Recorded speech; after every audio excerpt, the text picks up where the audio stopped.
All right, so I think we were talking in the last collaborative session about finishing up with Krebs cycle. And Krebs cycle, of course, is part of what's called stage 3 mitochondrial oxidation. And mitochondrial oxidation is basically taking the 2-pyruvates that we got from aerobic glycolysis and completely oxidizing them, okay, into what those carbons really want. They want to become carbon dioxide. So remember, each pyruvate, of course, is what? 3 carbons each.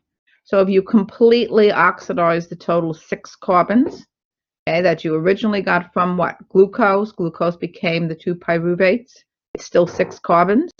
And at that point, we still hadn't generated any carbon dioxide from the oxidation of glucose.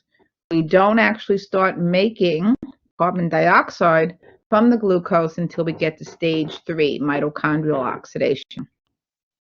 So keep in mind that when we start talking about stage 3, very often we like to talk about things in twos because it's really the 2 pyruvates from cytosolic oxidation in glycolysis that generated what? Those 2 pyruvates, right, from the 1 glucose. Right? So always keep in mind that when we're talking about stage 3, we're really talking about 2 pyruvates, 2 of everything. All right, so in the balance sheet, again, we would talk about 2 pyruvates becoming 2 acetyl-CoAs, right? And this is happening right before Krebs cycle, correct? It's happening in the mitochondrial matrix by that famous enzyme pyruvate dehydrogenase, right? And the 3-carbon pyruvate, the 3-carbon pyruvate becomes the 2-carbon acetyl-CoA. So obviously something has happened to one of the carbons of pyruvate. Okay, it must have turned into carbon dioxide, right? Because anytime we're in the mitochondria and we're losing a carbon, chances are in the mitochondria you lost that carbon from the structure as carbon dioxide. Right, so we know that pyruvate gets oxidized into acetyl-CoA, right? And this is the first time that we're actually generating some of the 6 total carbon dioxides that we're going to get from stage 3, from the 2 pyruvates. Okay? We also know, since it's a very powerful oxidizing reaction to go from pyruvate to the 2 acetyl-CoAs, we know the name of the enzyme is what? The pyruvate dehydrogenase complex. Very famous mitochondrial matrix enzyme, a one-way reaction, a commitment step that once you go from pyruvate to acetyl-CoA, this enzyme is functionally irreversible in the body. So you can't change your mind and say, oh, nope, I made a mistake. I didn't want to do that. Okay, once you do it, it's a commitment step. And you also generate 2 NADHs, right? So some of the energy gets conserved in the form of NADHs. And of course, the carbon goes off now as the final waste product here, as carbon dioxide. And then the acetyl-CoAs are the things that we say that we put into the Krebs cycle, correct? And of course, the Krebs cycle is usually considered to be that final oxidizing pathway that really all fuel molecules under aerobic condition have their carbons released finally as carbon dioxide in the Krebs cycle. So the 2 acetyl-CoAs, which is what? 2 times 2 is 4 carbons. It goes through the Krebs cycle and completely changes all of that organic carbon into, remember, this is inorganic carbon. Inorganic carbon.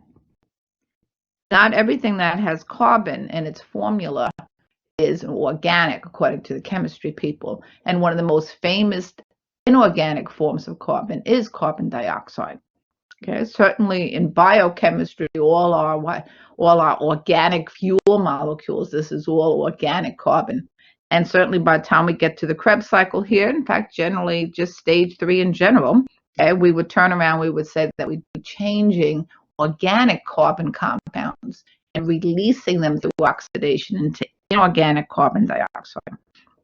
And of course, obviously, carbon dioxide is considered to be the waste product. So, even though we talk about it, it's the waste product. Aerobic respiration, correct? Okay.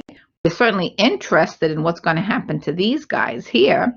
And we're also going to be interested to see some of the other things that come out of Krebs cycle as a result of oxidizing.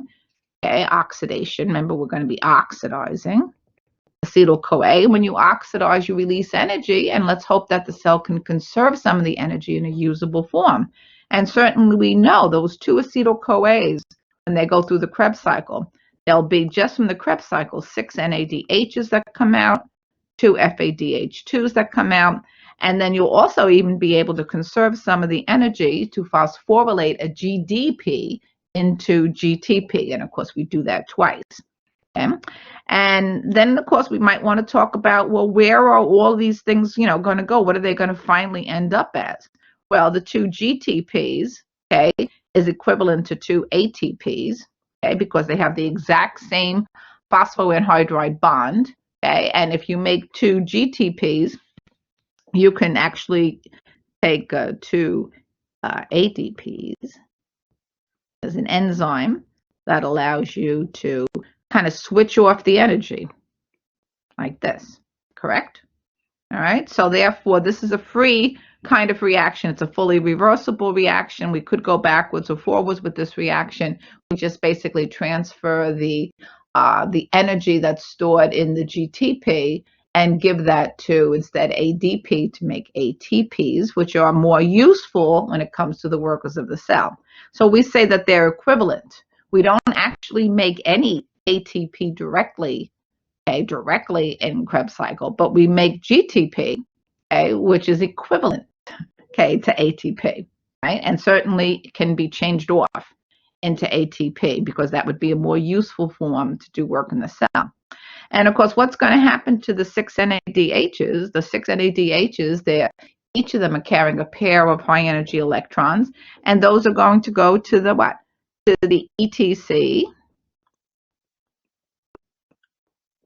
Okay, and undergo what? Oxidative phosphorylation.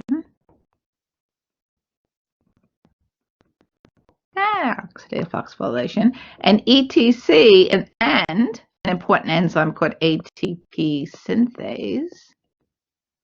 Because remember, oxidative phosphorylation really involves the coupling of these two events.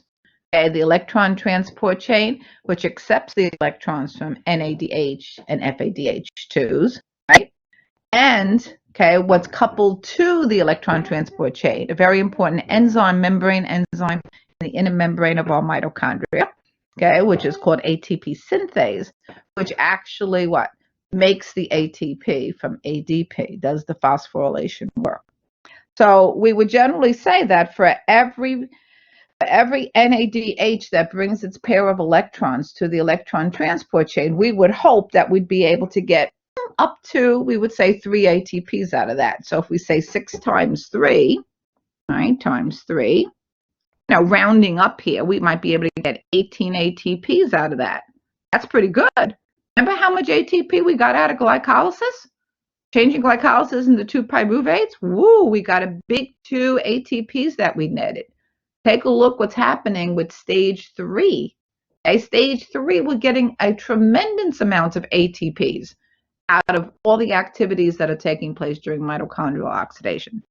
And the 2 FADH2s, okay, we can't say that we're going to get as much ATP energy out of them because FADH2s, okay, come into the electron transport chain about a third of the way through. So they kind of come in late. As a result of coming in late, there's going to be less potential energy that's going to be generated, okay, from the high energy electrons in FADH2 that can be used ultimately to make the ATP. So we pretty much say for every FADH2 that carries a pair of electrons, maybe we can get 2 ATPs out of that, but not 3. That's why FADH2s, when they enter the electron transport chain, they enter at a later stage, and therefore they're going to be less ATP efficient when it comes to transferring the energy from the high energy electrons ultimately into the high energy bonds of ATP. And then, of course, the 2 GTPs become what? 2 ATPs. So, wow, we're really generating a lot. And, of course, what's going to happen over here to these two guys? These guys are also in the mitochondria, right? They don't have to use any shuttles, right? This is like no problem at all. All of this is taking place really in the mitochondrial matrix. So, you turn around here and you go Krebs cycle, pyruvate dehydrogenase, all taking place in here in the matrix. And then all you have to do is, if you're NADH, you just walk over to the wall there and you insert your what? You insert your high energy electrons, okay, into the electron transport chain. So those 2 NADHs also should be able to generate, okay, some ATPs, and we would still say that would be times 3, right? So we can get another 6 ATPs out of that. So that's tremendous, right? So if we just look at Krebs cycle, just Krebs cycle, which is just this, we have 18, 20, okay? We have what, 24, okay? 24 ATPs over here just from these guys. 24 plus, if we include pyruvate dehydrogenase, that brings us up to 30 ATPs, right? 30 ATPs, okay? 30 ATPs, so that sounds good, right? Okay, so 22, 24, and then 30. All right, and then how many pairs of electrons are we talking about at this point? So remember, each NADH carries what, a pair of electrons? Yes, each NADH carries a pair of electrons. And so therefore we would say that what, there's 6, and then each FADH2 carries a pair, so that's 6, 7, 8, 9, 10. I see 10 pairs. Wow, 10 pairs of electrons. 10 pairs of high energy electrons from stage 3. From stage 3, correct? All right. And then, of course, what's going to happen? But wait, didn't I say 10 electrons? Is that actually right? Aren't there 2 more pairs of electrons from the original glucose that we also get to go to the electron transport chain? Correct? Aren't there 2 more pairs? Because this gives us 10 pairs right here. But let's not forget about the extra 2 more pairs of electrons from the original glucose that came before this, from glycolysis, from aerobic glycolysis. Aerobic glycolysis, we know that if we end with pyruvate and we do not do fermentation to lactate, okay, then we have left over in the cytosol, okay, 2 more NADHs that have a high energy pair of electrons that each of them are carrying, that ultimately can be, remember, shuttled to the what? To the electron transport chain. Okay, all right. All right, so what else do we have? All right, so why is Krebs cycle an aerobic pathway if it doesn't actually use oxygen? Okay, there's not one step in the Krebs cycle that requires molecular oxygen that we breathe. Not one step. Even though we consider Krebs cycle to be an aerobic pathway, aerobic pathway means can only take place with the availability to the cell of oxygen and, of course, a functional mitochondria, right? And we know that we won't have a functional mitochondria unless you're eating the mitochondria oxygen. This is why this is the number one reason we are breathing oxygen right now. You are breathing oxygen to what? To allow your mitochondria to do mitochondrial work. Okay, the mitochondria needs oxygen. It is the what? The organelle of aerobic respiration, correct? All right, so it needs oxygen. This is the site of the oxygen that's being used right now in your body with the air that you're breathing. Okay, so why is Krebs considered to be an aerobic pathway if it doesn't directly use any oxygen? Not one enzyme step uses oxygen in Krebs cycle. This is because, okay, the Krebs cycle, it depends upon a functional electron transport chain in order to keep Krebs cycle running. So it's dependent upon the electron transport chain. If the electron transport chain stops, it's going to be a chain reaction. Krebs cycle is going to have to stop. And there'll be no more spinning the wheel of Krebs cycle if you run out of or you stop using the electron transport chain. And then we could say, well, why is it? Why is the Krebs cycle functionally dependent upon the electron transport chain? In aerobic respiration, how are NADHs and FADH2s that we made as products of the Krebs cycle, how do they get to be recycled back to their oxidized form? In other words, what happens? How do we get them back into NAD and FAD? How does this happen? Right? And we need to take what? A pair of electrons from the NADHs and the FADH2s. We need to take them to the electron transport chain. We need to take them to the electron transport chain to recycle back the NADHs into NADs and the FADHs into FAD. Remember, Krebs cycle requires a continuous supply of new NAD and FAD to keep going. Okay? Quite a number of the enzymes, okay, of stage 3 require an input of NAD or FAD. Okay? And of course, all of those enzymes of mitochondrial oxidation, stage 3, right? Stage 3, okay, require either NAD or FAD, and they will stop working if you do not continually give them a supply. So once NAD picks up a pair of electrons, he turns into NADH, and now he can't accept any more electrons. So he has to dump off those electrons at the electron transport chain and then come back as NAD and do it again, pick up another pair of electrons. So you may notice that all of the enzymes that require either NAD or FAD, they all end in a very important name. They are all dehydrogenase enzymes.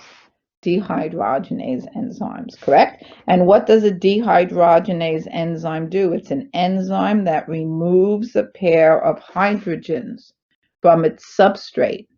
It oxidizes. This is the major oxidizing family, I guess, name of enzymes. Oxidizing enzymes of oxidizing or catabolic pathways, correct? The dehydrogenases, right? And so you may remember some of them. Pyruvate dehydrogenase, right? Okay, isocitrate dehydrogenase, alpha-ketoglutarate dehydrogenase, malate dehydrogenase, and succinate dehydrogenase. All of these dehydrogenase enzymes, okay, are what? Generating, okay, every time they go, either an NADH or they're generating an FADH2. And of course, out of the 5 of them, I'm sure you know which one generates, which one out of the 5, because only one out of those 5 generate FADH2 rather than NADH, right? So you go back and review that if you don't know. All right. Energy released during the electron transport chain, right, is coupled to proton pumping. What we're talking about now is what we're going to go into detail about in chapter 14 anyway, right? Because chapter 13 and 14 are very tightly coupled together or linked together, all right? So what we're saying right now, we're going to have more info about in chapter 14 coming up. Right, so the energy released during the electron transport chain is coupled to proton pumping. Protons are these guys, right? Those are protons. That's what we write. Pumping is work. And you can't do work without energy. You can't do work without energy. Okay? So we call that work chemiosmosis. I really don't even remember why, because I always thought it was a very silly term. Chemiosmosis, okay, is talking about mitochondrial oxidation, okay, how the electron transport chain is actually what? Coupled to an enzyme called ATP synthase, okay? And the term that's used, in fact, it was once called the chemiosmotic theory, but now, of course, we know it has a lot of substantial support that it's not, it's beyond even like I said, I mean, it's not like it's a hypothesis. It's like truly a well-documented theory of a mechanism of how this is actually working, how the electron transport chain doesn't make any ATP, but yet is responsible or is needed to be functioning in order to have the mitochondria make the ATP. So chemiosmotic pumping. So we would say that the electron transport chain, okay, leads to proton pumping.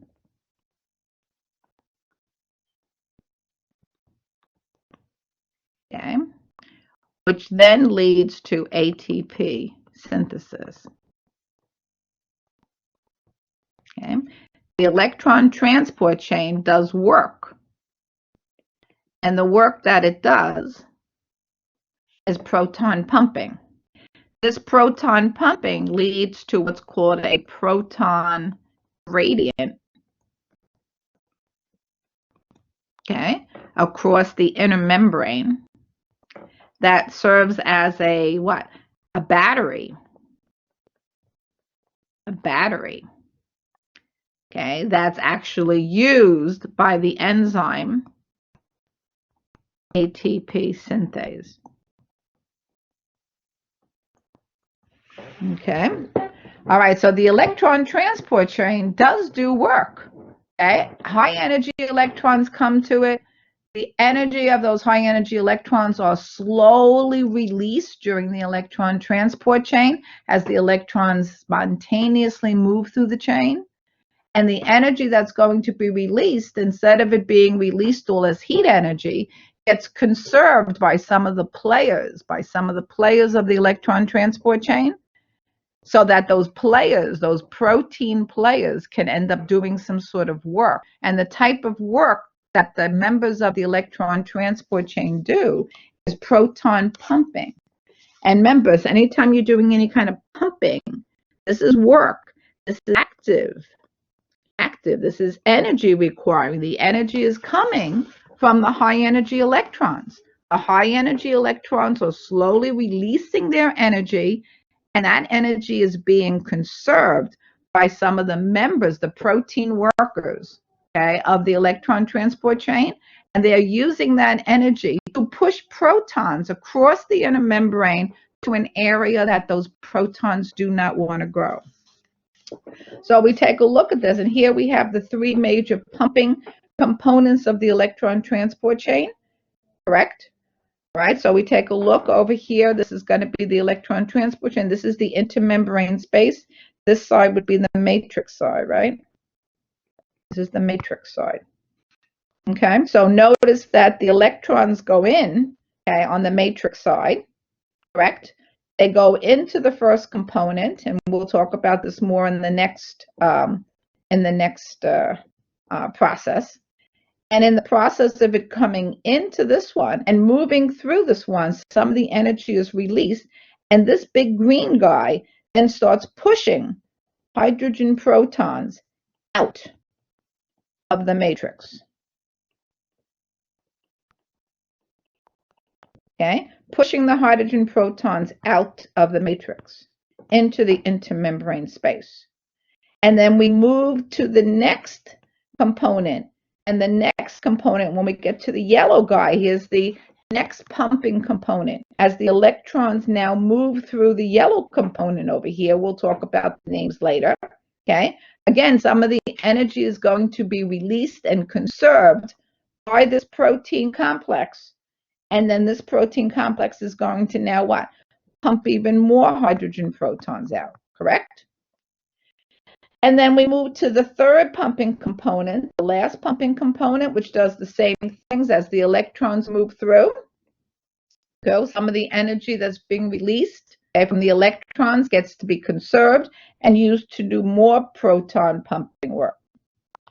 So what ends up happening is that we end up forming a proton gradient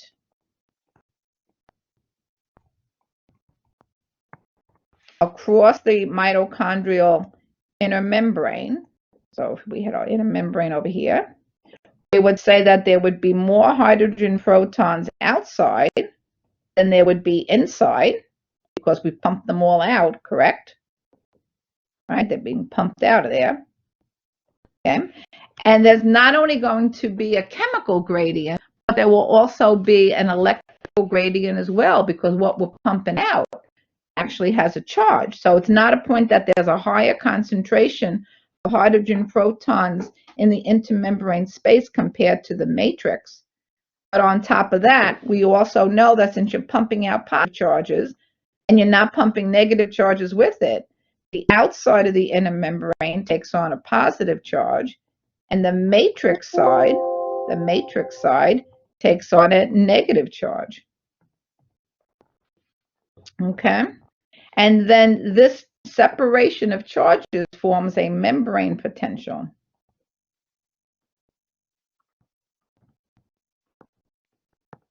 And this membrane potential, this battery across the inner membrane, is what this famous enzyme ATP synthase actually uses to do its work. And what does ATP synthase do?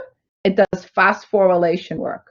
Not substrate level phosphorylation, oxidative phosphorylation work, correct? Right? And it uses the energy of the proton gradient, okay, to allow the protons to come back into the matrix. And when they release energy by coming back in, which is an exergonic reaction, so they will release energy, okay, then ATP synthase, the enzyme, conserves some of that energy and uses it to phosphorylate ADP into ATP. So we talk more about that in the next chapter. Oh, look at all this now. Electrons move down the electron transport chain in a series of redox reactions. Okay? They move from one member to the other. Protons get to be pumped into the intermembrane space to form a proton gradient. Okay? And I like how they say that the electrons move down the chain, and they even kind of show it like down the chain. So the electrons never cross the membrane. They're actually running through the membrane, okay, through the middle of the membrane. They're not crossing the membrane to the other side. They just travel through the membrane, in the middle of the membrane. And we like to say that they move down, because down actually means with, like a concentration gradient. But in this case, they're moving down because down is the exergonic direction to release energy. That's what they want to do. So they want to go to the next member, because every time they move forward in the electron transport chain, they move to a lower energy level. They get to dump off their energy. So I kind of like that. That's a spontaneous downward movement, meaning we're going to just move forward and go down the electron transport chain so that the electrons can lose their energy. It makes them happy, right? And of course, energy is going to be released, and luckily it's not released as heat.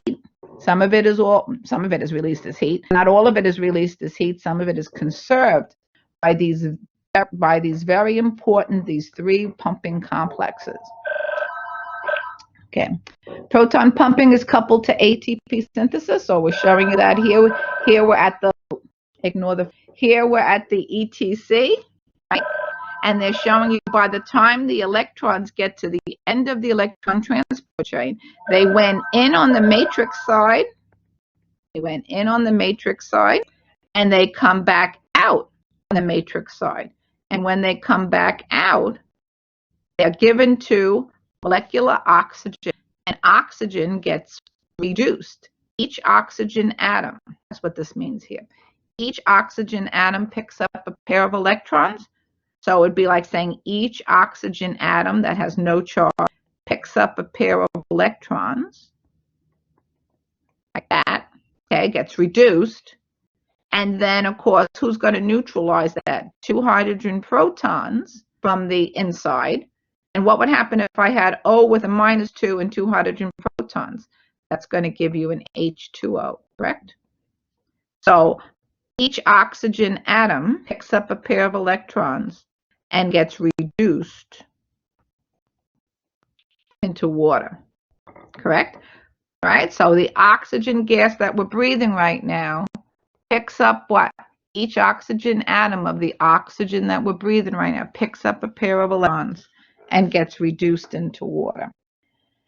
And that's the fate of the electrons. They go in as high energy electrons and they come out as happy low energy electrons. And then not only are they happy low energy electrons when they come out, they get to see oxygen. Sexy oxygen. Remember, the most electronegative element in really what? Biochemistry, because we really don't think about fluorine being present in biological systems, correct? Because usually organic fluorine compounds are very toxic. So oxygen is the man, as the saying goes.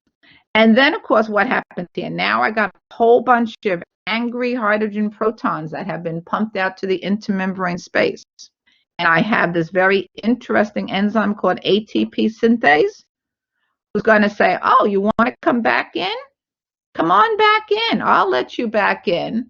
And when the hydrogen protons are allowed to come through the ATP synthase to get to the other side, they release their pent-up energy because they want to move what? Down their electrical chemical gradient.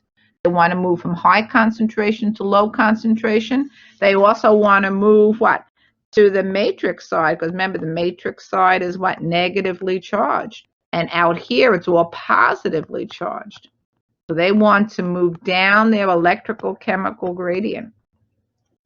So he opens up the door more or less. There's more detail on next chapter. He opens up the door and allows them to come through. And as they come through, they're spontaneously, exergonically coming through, releasing energy. And this famous enzyme knows how to conserve some of that energy to change what? ADP plus PI into ATP. Makes the ATP. So ATP synthase is not a member of the ETC. Is not a member of the ATC. Okay? The last big member of the electron transport chain is this cytochrome oxidase guy. He's his own person, okay, embedded in the inner membrane of the mitochondria, correct? And he is not a member of the electron transport chain. Think about it. The electron transport chain wants to pump out protons. What does he do? He lets them come back in. They're almost at odds with each other. So in other words, I don't even think the electron transport chain actually likes ATP synthase, because what ATP synthase is doing is reversing all the work the electron transport chain was doing, right? They're trying to form a proton gradient. ATP synthase is draining that proton gradient. So they have to pump more out, and then he drains it again. They pump more out. He drains it again. So they're probably more even at odds with each other rather than even being friends with each other. Okay? All right? No ATP is made by any member of the electron transport chain. The only kind of work that the electron transport chain does is proton pumping. Right? So energy is released when protons are allowed to move down their concentration gradient. It's actually an electrochemical gradient. Electrical chemical gradient. Okay, there's both a chemical gradient and a voltage gradient because of the difference in charges on either side of the membrane. Okay, ATP synthase couples the energy released when the protons move through. Okay, ATP synthase couples that to ATP synthesis. So what kind of work does ATP synthase does? Well, he actually phosphorylates ADP into ATP. What kind of work does the electron transport chain do? Pumps protons.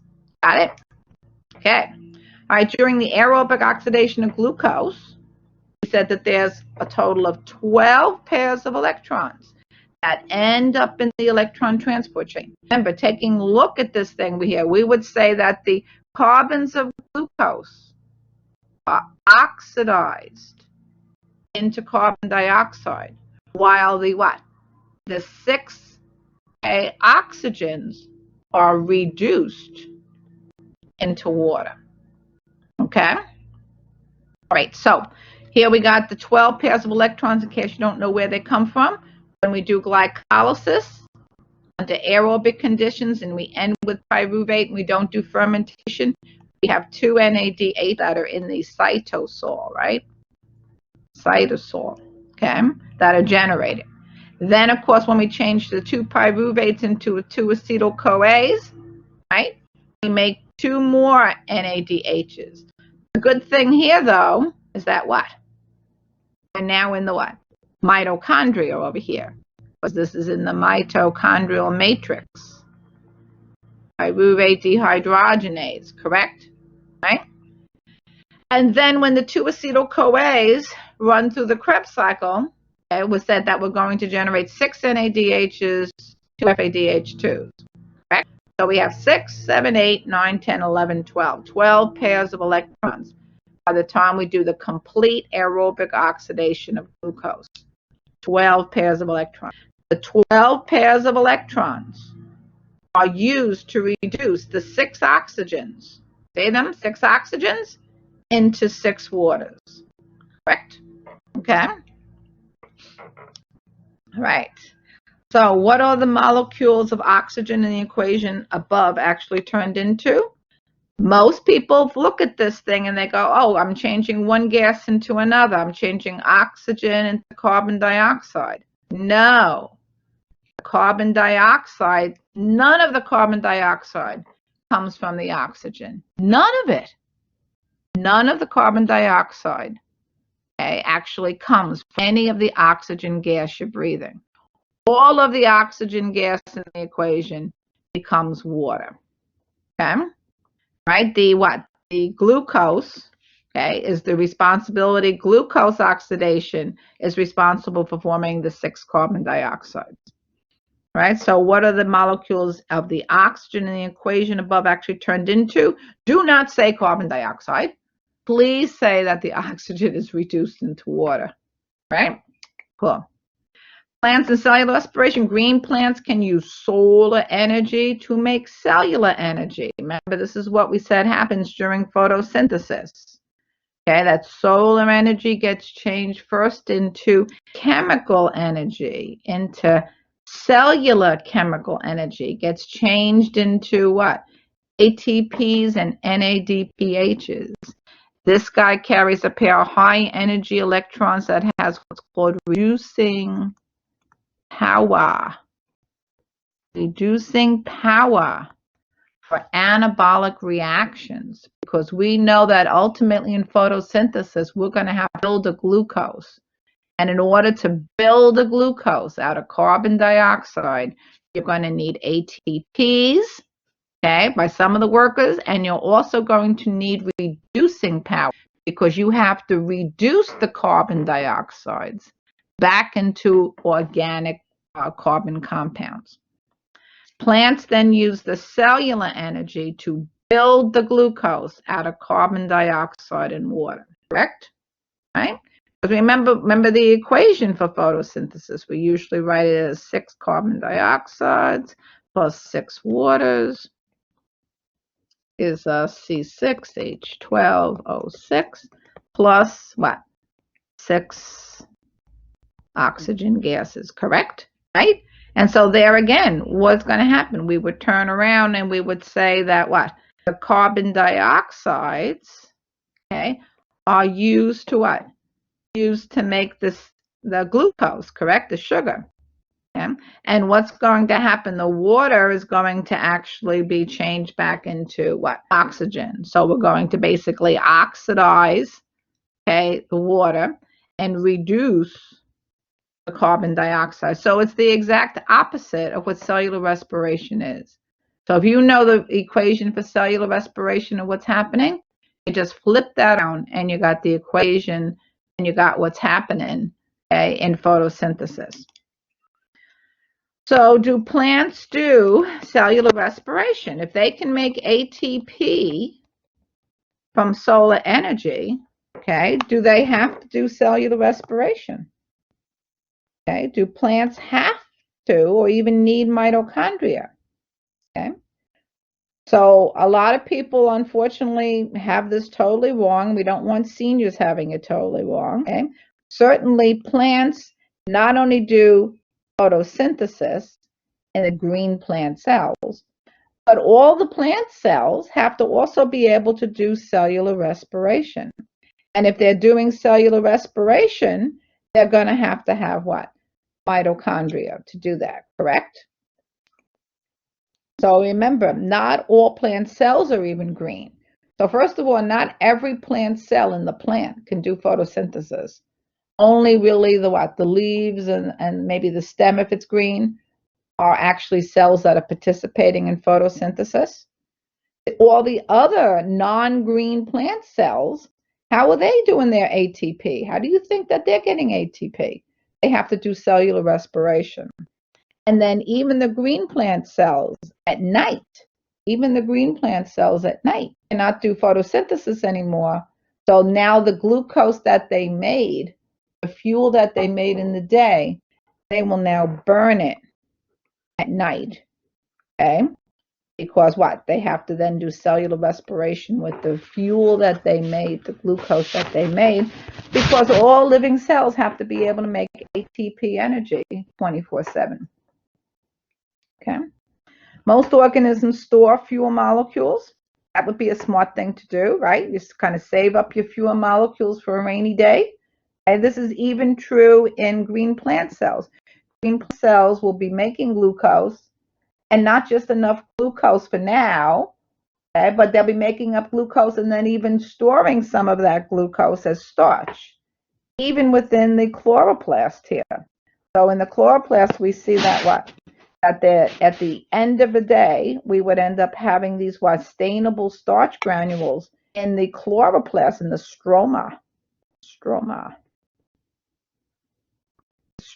part of the chloroplast, not the grana. The grana is where the light-dependent reactions are. That's where we capture the light energy, right? In the grana, because that's where the chlorophyll is, in the membranes of the what? Of the grana, okay? In the membranes of the thylakoid is where the chlorophyll is. Okay? In the stroma, we don't capture any solar energy in the stroma. There's really no chlorophyll in the stroma. Okay? And the stroma is actually where we still do something important. We can take excess glucose and store it as starch. Okay? And we could even turn around and we can, in the stroma, we can make what? We could even change excess glucose into stored fat, stored triglycerides. And more likely oil than actually solid fat, though, correct? Right. Plant seeds, those plant seeds that we like to eat, are usually a potent source of stored starch. And of course, as you know, stored what? Stored triglycerides, because we know seeds usually carry what? They carry a lot of calories. A lot of seeds carry a lot of calories. So because some of them are very heavy duty, if they're nuts, nuts are like seeds. Certain nuts actually serve as seeds, plant seeds. Yes, and we know plants, seeds, like for example, corn plant and even a pea plant over here will carry a lot of starch, correct? So corn is very starchy, for example. Okay, even peas are a pretty starchy what? Starchy vegetable, correct? Now there's protein there too, but it's more of a point that the plants are actually what? Storing up a lot of fuel energy in their seeds. And now why are they doing that? Are they doing that because they just want to feed us? They just say, oh, let me make a whole bunch of glucose and then store it up as starch and then make this gigantic corn thing. And then, and then animals can come in and steal my corn thing away from me and go ahead and get nourishment. Is that really what the goal apparently of the plant is? Actually, no. Okay, the reason that plant seeds are potent sources of stored starch and or triglycerides is because they're seeds. And inside of those seeds, you have a tiny little what? Plant embryo. And the plant embryo, if it actually gets an opportunity to germinate, is going to initially use up the energy that the mother plant actually what? Put in with the seed. Because when it's a suddenly germinating seed, it doesn't yet have the ability to do photosynthesis. It might even still be under the ground. So it's not going to be doing photosynthesis upon germination. So it's going to have energy in order for it to grow and to pop out of the ground and to start growing up, and then what? Being able to do photosynthesis. So to feed the baby plant, right? So when you're eating a plant seed, whether in a corn plant or whether you're eating walnuts or peanuts or whatever kind of nuts that you're eating that are really there for the little seedling, okay, you're actually eating the little plant baby food, okay, just so that you know. Heterotrophs, like us, also store fuel to compensate for times of fasting, right? And of course, how do we end up storing the fuel? We store it as glycogen, right? So we know that we can change glucose into glycogen. And of course, the enzymes that do this is in the cytosol, which would kind of make sense because why? Because what? This is where we do glycolysis, in the cytosol. So therefore, in the cytosol, glucose can be what? Stored into glycogen in animals, right? Animals, not plants. Plants actually store glucose as starch. Okay, and we store glucose as something called glycogen, which is a more highly branched molecule than starch is. Okay, all right, and of course we would call that glycogenesis. Glycogenesis, making glycogen, genesis, right? And of course, why do we do that? And one of the two major places in our human body that we like to do that in, and other animals do it as well, is going to be in the liver, and particularly the skeletal muscle, more so than the heart muscle. The heart muscle doesn't store much glycogen compared to the skeletal muscle, especially the white muscle fibers. White muscle. White muscle fibers are the big storers of excess glucose as glycogen compared to red muscle fibers. And obviously, white muscle fibers look white, red muscle fibers look red. A heart looks pretty red, so a heart muscle is actually metabolically more similar to red skeletal muscle fibers than it would be to white. Yeah. All right, so glycogen is stored in the liver and the muscle. Okay. We also know that we can store excess fuel. We could even change excess fat into our stored fat. We could eat too much fat and it can end up generating a lot of adipose tissue in us. We could even change glucose, okay, excess glucose into fat. Okay, so while it's more challenging, it's easier to change fat into fat.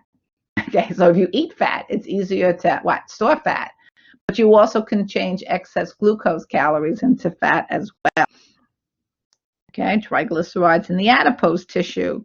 And we have adipose tissue all over the place, right? Certainly in your subcutaneous layer, okay, below the actual dermis, below the skin, you certainly have layers of very fatty connective tissue. So you have adipose tissue all over the place, including in some other, excess areas like, in your gut or your butt, where there's excess storage areas that you can actually generate.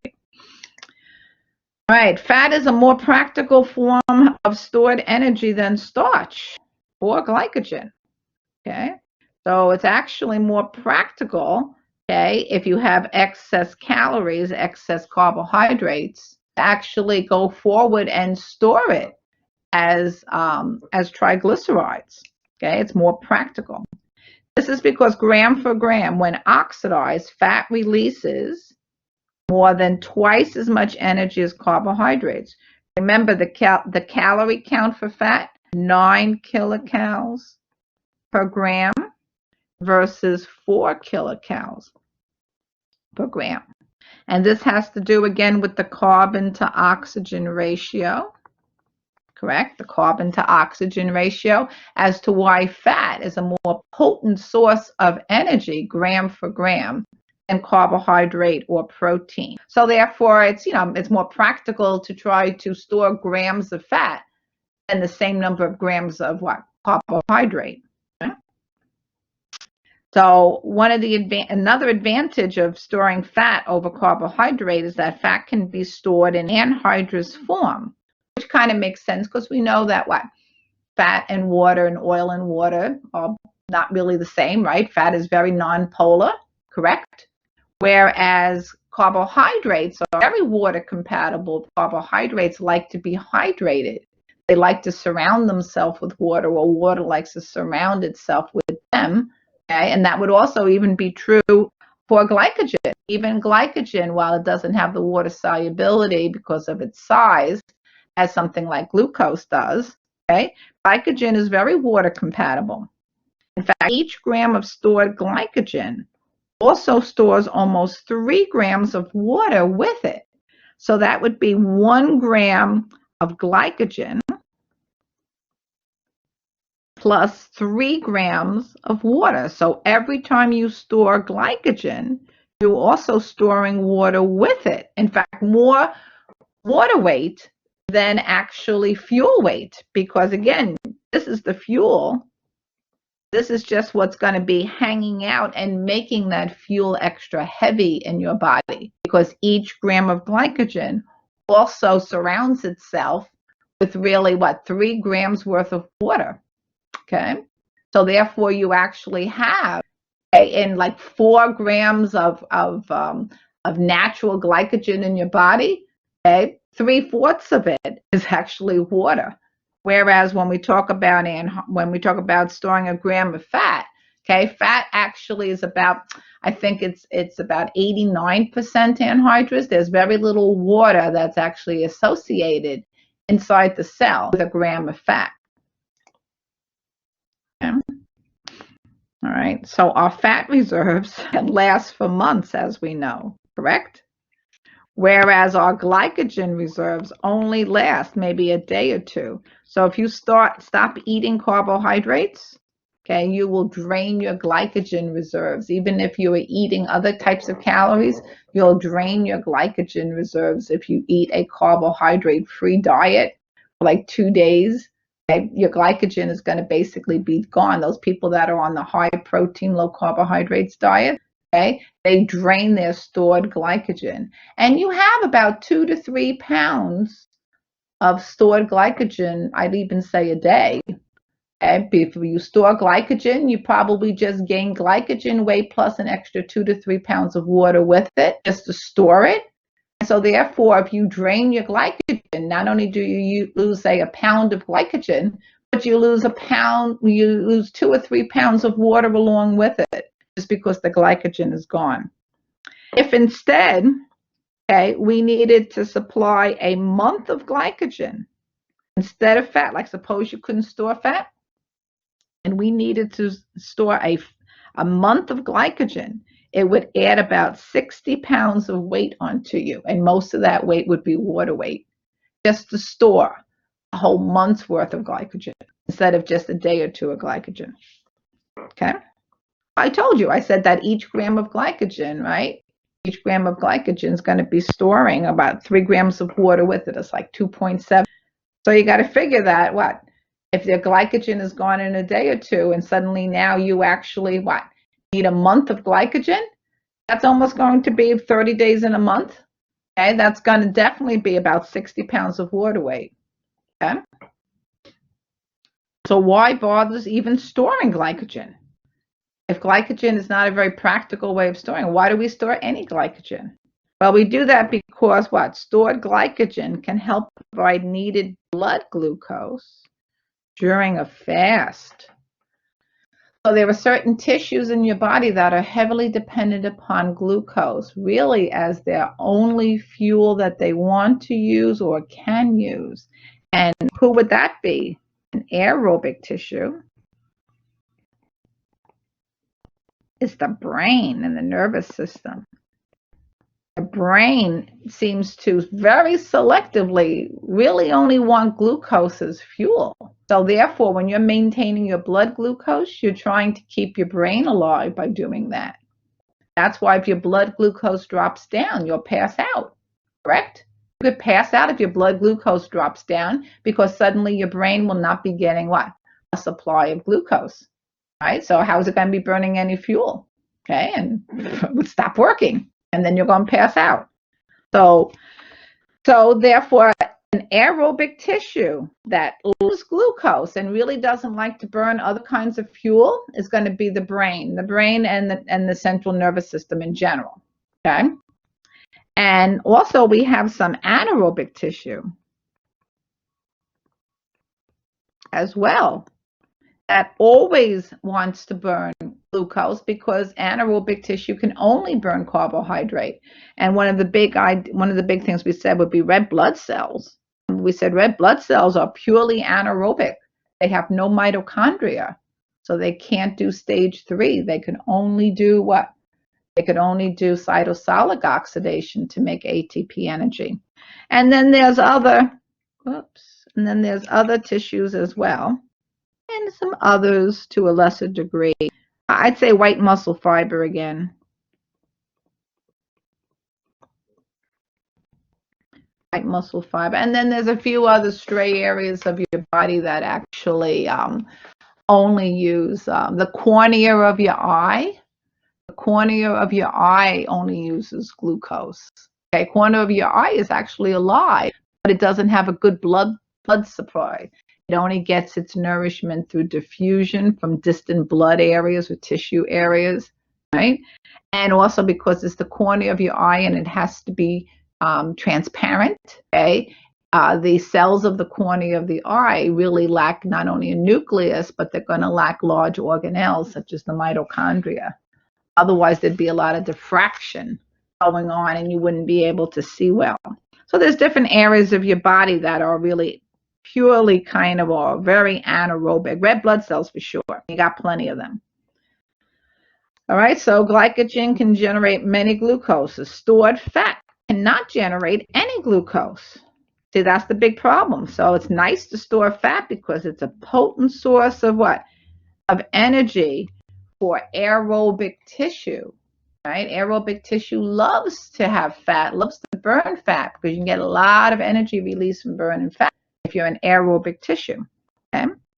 However, stored fat, okay, cannot turn into glucose to maintain your blood sugar, to keep your brain alive. And why is that? And we've already said that. Okay? We know that we can take fatty acids, we could take triglycerides, change them into fatty acids, and then change fatty acids into acetyl-CoA, a pathway called beta oxidation. This is a mitochondrial pathway, obviously. Okay, and then we know we can take the acetyl-CoAs and put them into the Krebs cycle for energy. However, we can't change the acetyl-CoAs back into pyruvate because why? Remember, pyruvate dehydrogenase is a what? Is a one-way reaction. Okay, so we can't take the acetyl-CoA that was from fat and make pyruvate because we would need a supply of pyruvate to make glucose. Okay, and this pathway is called gluconeogenesis. It takes place in the cytosol and the mitochondria. Most of the enzymes are in the cytosol, but one of the irreversible steps requires mitochondrial participation. Okay, gluconeogenesis. So gluconeogenesis is really taking place in the cytosol. Only one of the steps actually would require some mitochondrial participation. Okay, so when you take biochem, you can go over that if you take it. In the body, pyruvate dehydrogenase is reversible, right? We have that. So glycolysis and Krebs cycle are important for anabolic pathways as well. We think of glycolysis and Krebs cycle as important catabolic pathways, right? Catabolic, breaking down glucose, completely oxidizing, okay, oxidizing the carbons of fuel, okay, in Krebs cycle. So we think about them as catabolic pathways. However, okay, when you're running glycolysis, when you're running Krebs cycle, you have many, many, many intermediates. It's not all happening in one step. It's happening in many, many little steps, generating many intermediates, as we have already now discussed. And we find that some of those intermediates can be pulled out of glycolysis or pulled out of Krebs cycle to act as what? Substrates for maybe other pathways, including anabolic pathways. So glucose 6-phosphate doesn't have to stay in glycolysis. It can be pulled out and play an important role in nucleotide biosynthesis. Fructose 6-phosphate can be pulled out and can be used in other pathways, okay? Even DHAP, we know DHAP, okay, not only can participate in the DHAP shuttle, correct, but DHAP actually can serve as the backbone or can be used as a substrate to the backbone of your triglycerides, correct? Phosphoenolpyruvate, while it doesn't have a big role, it's the most powerful what? Chemical, right? Single chemical, high energy chemical bond that they have in the body. And while it's mostly involved in, of course, making ATP energy in glycolysis, phosphoenolpyruvate actually has a couple of other functions that it can come out of glycolysis and be used to make pyrimidines and certain amino acids. And pyruvate can actually be pulled down, and instead of going into the Krebs cycle, can be used to make the amino acid alanine. This one can be used to make serine. Okay, these are all called the glucogenic amino acids. Glucogenic amino acids. They can be used to make glucose, and they also can usually be made from metabolism of from intermediates in the catabolism of carbohydrates. So pyruvate can be used to make alanine. This is why alanine and serine in this picture here are not essential amino acids. Because as long as you have glucose, you can take out pyruvate, take out 3-phosphoglycerate, and you could actually use other enzymes, okay, to actually make amino acids, correct? And then citric acid cycle, oh my goodness, there's so many intermediates in that. Okay, citrate can be a starting point. The carbons of citrate can be used to make fatty acids, to make cholesterol. OAA, we already talked about OAA. OAA can be used to make aspartate and other amino acids. We even talked about that in the as part of the malate shuttle. So you can go back and review that. The malate shuttle. We mentioned the malate shuttle. Alpha-ketoglutarate can be used to make glutamate. This was also mentioned in the malate shuttle. But there was a single enzyme that can change alpha-ketoglutarate to glutamate and vice versa. Reversible enzyme, aspartate and OAA, a reversible enzyme. One single enzyme step to go from an intermediate of the Krebs cycle into an amino acid. And that's also why aspartate and glutamate, okay, is not essential as well, because we can make it from that intermediate. All right, so I think that's really like the last slide. So that means that I guess I can stop the recording and I can end, I guess, the session. And I'm all done now with chapter 13. So